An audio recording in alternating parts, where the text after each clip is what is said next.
అది కాదన్నయ్య. మాట్లాడొద్దని చెప్తున్నాను, మాట్లాడొద్దు.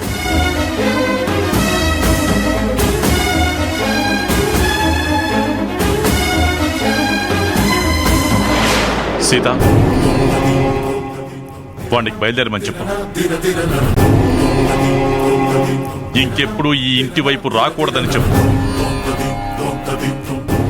రేపు నేను చచ్చినా కూడా వీడి ఇంటికి రాకూడదు.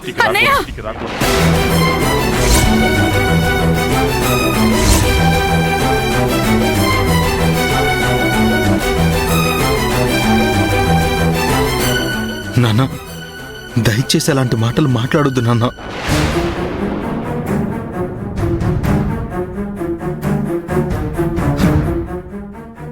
నేను వెళ్తాను.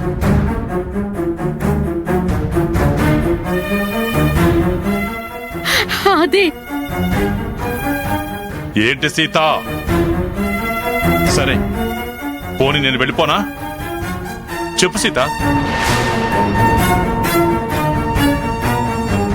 నన్ను వెళ్ళిపోమంటావా, లేదంటే వాణ్ణి పంపించేస్తావా?